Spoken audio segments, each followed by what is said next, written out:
At this hour, Steve Archdeacon went out for what he was hoping to be a peaceful swim on the Kootenay River in Glade yesterday. Well, a nearby bald eagle had other ideas. He ended up having to dodge that eagle several times as it dove at him, over and over and over as he frantically swam to shore. Have a listen to Steve's story. The day before when I was out there, because I'll be treading water for like an hour and a half at a time, so your head's just bobbing up and down. And there was an eagle and an osprey fighting for a good 5 to 10 minutes, just all around me.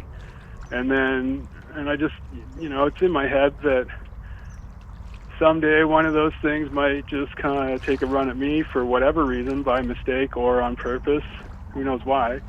And then yesterday when I was out, I'd been out for, over an hour at that point. And then, so there was an osprey that just buzzed right past me, low on the water, same thing, but only kind of not as threatening or feeling threatening and stuff, but it was only 15, 20 feet away, coming fast and checking me out.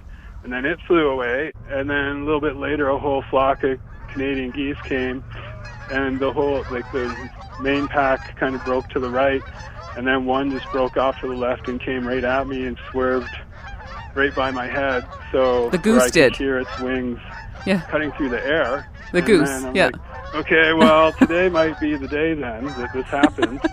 So there was this bald eagle that showed up, and it's keeps circling around up above, and it's going kind of by this tree that I thought it was just going to come and watch me and stuff. So it looked like it was trying to be sneaky, but it wasn't, because I just had a feeling. And then it just swooped down and curved around the tree and came right at me, talons out, wings out, fiercely right at me. And its talons were inches above the water, skimming it at times, it was coming at me. So, and I was just totally blown away by it. What was going through your mind? You see it's coming towards you. You say you're awestruck, but you're oh, this is going to be bad, or this is going to hurt, or what were you thinking?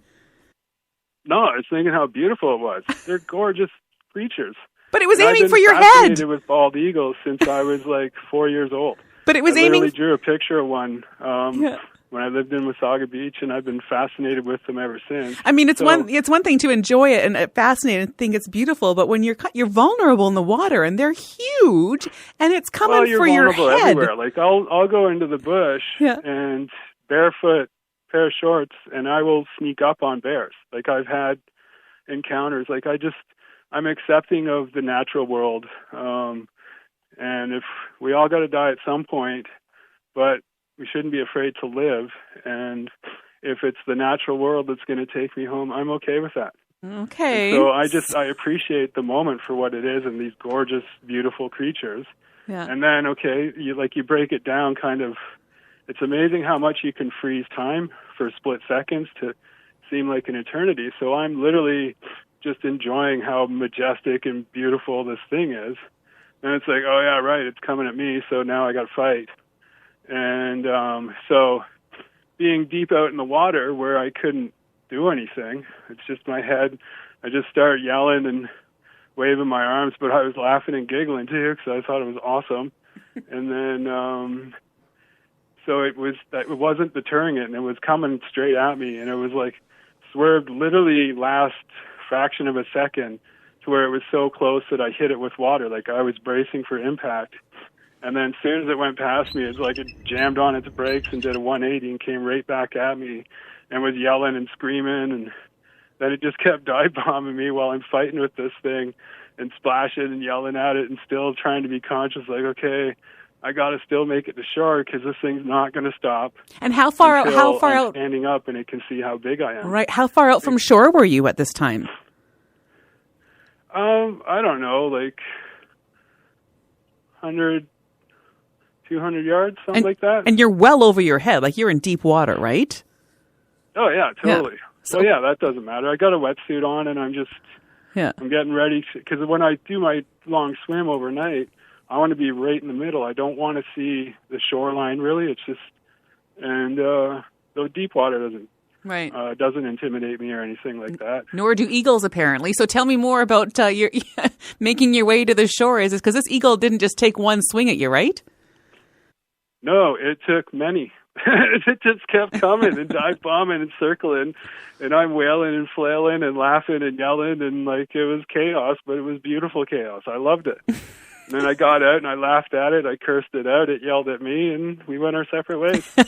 How do you think the eagle would tell this story? Oh, that I'm some bastard swimming in his freaking river. But whatever, man. No eagle's going to scare me out of the water. Did it ever... It's full of crocs or anything. Did it ever, like, make any contact with you? Pardon? Did it ever make contact with you? Like, did it, like, get you at any point, or were you able to fend it off every time? No, it was, like, inches away. Literally inches away. So, and that was where I hit it with water. That's what made it swerve. Why do you think it kept on coming at me? Why do you think it kept on coming back? Because I was fighting with it at that point. I was mad. Adversary, I guess. I don't know. I didn't really think about it. I just looked at it as like a beautiful moment that I dreamt about my whole life, kind of. Wow. Because when I add that into what I'm trying to do and preparing to do and all of that, and then add this into the whole mix, it makes it awesome, like just amazing to me. And I love it. So, it's almost like a lifelong dream, and I'm willing to take a hit for an eagle encounter. I don't care about that. Like, for an experience. Just leave my eyes alone, but broken arm or cuts, I don't care about that. Well, I'm glad you're okay, and you make sure you're careful out there, all right? Oh, it's no problem. Like, a wetsuit's like a full-body life jacket, and I've dragged myself through horrendous, horrific things to do all the triathlons I do, and never once has my life been on the line, so I'm not intimidated by any of that. And if anything goes bad, you just swim to shore and start walking. No big deal. Okay. Well, you make sure you keep your eyes out for eagles during the rest of your training, at least. Yeah, you do. You're looking for them. I have no doubt it's going to happen again, because I'm going to be doing this just like every day. I don't care about it, so I have no doubt that it's going to come back. And like I said, I have just got a GoPro, and I got it for the night swim, and I got to figure it out. So I might even get beat down with footage. All right. Well, if I'll send it to you. You better. I am glad you're okay, and you look after yourself. I mean it. Okay, thank you. It's good chatting with you. Okay, bye. Steve Archdeacon, he lives in Glade.